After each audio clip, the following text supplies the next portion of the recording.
Halo, kembali lagi di pertemuan kita yang keempat, yaitu kita masih akan membahas mengenai Sandy Coast Morphodynamics atau morfodinamika dari pesisir dengan material penyusun berupa pasir. Pada segmen ketiga ini atau segmen terakhir ini kita akan membahas mengenai rhythmic patterns in the surf zone. Setelah sebelumnya kita membahas fitur-fitur morfologi yang ada di sepanjang pantai atau cenderung sepanjang pantai, mengikuti garis pantai atau baik itu mendefinisikan garis pantainya seperti apa. Kali ini kita akan membahas pola-pola morfologi apa saja atau fitur morfologi apa saja yang berada di daerah agak sedikit ke arah lepas pantai, yaitu lebih tepatnya di daerah surf zone. Mari kita mulai. Sebagai pengantar, hanya untuk mengingatkan kembali saja bahwa daerah pesisir merupakan daerah yang menerima input energi secara kontinu, baik itu oleh gelombang, pasang surut, maupun juga arus. Kemudian ada juga mekanisme-mekanisme disipasi energi seperti pecahnya gelombang atau gelombang pecah, kemudian juga bottom friction atau gesekan dasar. Kemudian setelah itu di pesisir juga kita jelas menemukan adanya fenomena transport sedimen, yaitu proses berpindahnya sedimen. Dan ini adalah sesuatu yang menyebabkan atau faktor-faktor yang menyebabkan adanya perubahan morfologi dari suatu pesisir. Khusus pada surf zone ini dianggap sebagai salah satu area atau daerah atau kawasan yang paling menantang untuk oceanographer atau untuk researcher pada bidang kebumian lainnya, karena banyak spesifikasi atau karakteristik dari surf zone ini yang sangat unik. Kemudian secara morfologi, secara fitur-fiturnya, pada surf zone ini banyak terbentuk pola-pola yang ritmik, dan ini pola-pola ini memiliki ukuran atau skala ukuran yang sangat beragam, mulai dari yang sangat kecil hingga yang sangat besar. Fitur morfologi pertama yang akan kita bahas pada segmen kali ini adalah shore parallel sandbars. Sandbars ini dinamakan shore parallel karena dia sejajar dengan garis pantai. Seperti yang kita lihat pada gambar di kanan ini, pada yang saya garis berwarna merah ini adalah salah satu sandbars yang ada di sana. Dan kita bisa lihat bahwa secara bentuk atau secara arah dia sejajar dengan garis pantai.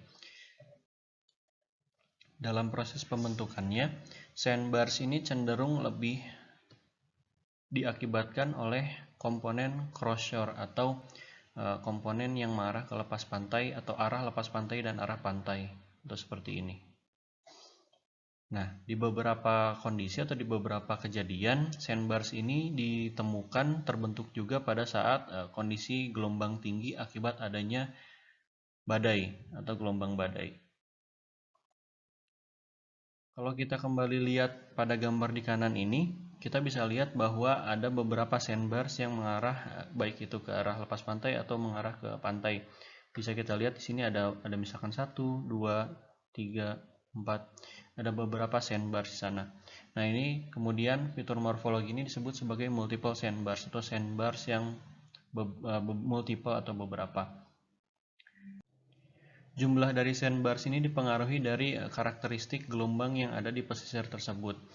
Misalkan gelombangnya cenderung memiliki periode yang lebih panjang atau swell, biasanya sandbars ini hanya ditemukan 2-3 dengan ukuran yang agak lebih besar. Sementara dengan kondisi atau karakteristik gelombang yang lebih dengan periode yang lebih pendek, biasanya sandbars di sana bisa ditemukan sekitar hingga 10 atau di atas 5 hingga 10. Nah, itu jadi sandbars ini jumlahnya tergantung atau dipengaruhi oleh karakteristik dari gelombang itu sendiri.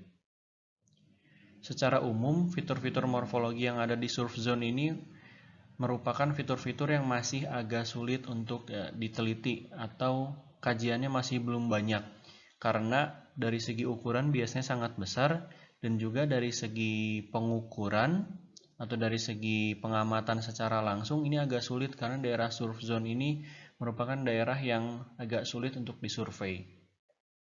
Kemudian hal itu mengakibatkan fitur-fitur di surf zone ini pada umumnya atau secara khusus adalah sandbars ini tidak bisa dipahami atau tidak bisa diteliti, tidak bisa diamati perubahannya dari waktu ke waktu secara temporal. Jadi pemahamannya masih sangat kurang Sehingga ini adalah salah satu peluang yang sangat besar dalam penelitian di daerah pesisir. Kemudian ada beberapa geometrik karakteristik dari multiple sandbar systems yang dikemukakan oleh Rusing dan Kroon tahun 1994 dalam Jackson dan Short tahun 2020. Yang pertama adalah jumlah dari sandbar ini akan bertambah seiring dengan berkurangnya kemiringan pantai. Jadi ketika pantainya semakin landai, maka ada kemungkinan sandbarsnya jumlahnya bertambah. Yang kedua tentu saja berkaitan dengan kemiringan pantai, maka semakin dalam pantai itu akan semakin jauh titik dari pantai, maka dia akan semakin dalam. Jadi sandbar-sandbar yang berada di luar atau outer sandbars ini biasanya terbentuk di daerah yang lebih dalam. Kemudian yang ketiga adalah ukuran dan jarak antar sandbars itu bertambah seiring dengan bertambahnya jarak ke arah pesisir. Jadi bertambahnya jarak ke arah lepas pantai, maaf. Jadi makin jauh dari pantai, maka sandbars ini ukurannya akan makin besar, namun jarak antara sandbarsnya juga akan makin jauh. Sementara semakin dekat ke pesisir, ukuran sandbarsnya akan jauh lebih kecil, namun dari segi kerapatan dia akan jauh lebih rapat. Yang terakhir adalah transverse sandbars atau sandbar yang bentuknya atau arahnya cenderung melintang jika kita mereferensikan terhadap garis pantainya. Bisa kita lihat di sini bahwa ada beberapa contoh, ada 4 contoh dari sandbars atau transverse sandbars. Yang pertama ini bisa kita lihat, ini yang pada gambar A, sandbarsnya cenderung tidak tampak ke permukaan dan dia benar-benar ada di bawah. Dan mungkin sekali fenomena-fenomena seperti ini atau bentuk-bentuk seperti ini memungkinkan adanya rip current. Jadi kita bisa lihat pada daerah yang cenderung lebih gelap ini memungkinkan adanya arus kembali ke lepas pantai yang sangat besar di sini dan biasanya disebut sebagai rip current. Kemudian pada contoh yang B dan C ini sebenarnya bentuknya agak mirip, hanya saja yang B ini berada di daerah dengan energi gelombang yang jauh lebih besar. Bisa kita lihat di sini gelombangnya masih sangat tampak, sedangkan di sini gelombangnya cenderung lebih tenang. Bisa juga disebabkan adanya disipasi energi yang sudah dimulai dari titik ini atau dari garis ini. Dari segi bentuk sebenarnya B dan C ini cukup mirip, hanya saja dia lebih kentara di B bentuk sandbarsnya dibandingkan di C. Di C ini cenderung masih cukup mirip dengan beach cusp, tapi karena ini sudah menjangkau ke arah pantai, menjangkau ke arah lepas pantai, ini didefinisikan sebagai sandbars. Dan kalau bisa kita lihat juga sebenarnya ini yang di kiri atau di pantai ini adalah awal mula dari transfer sandbarsnya, sementara sandbar yang utamanya adalah yang ini, bisa kita lihat. Cukup samar sebenarnya tapi cukup terlihat.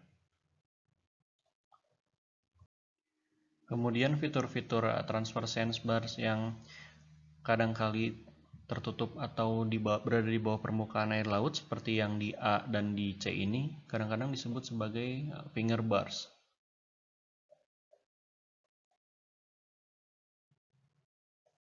Sekian untuk pertemuan kali ini. Terima kasih atas perhatiannya. Saya ucapkan wassalamualaikum warahmatullahi wabarakatuh.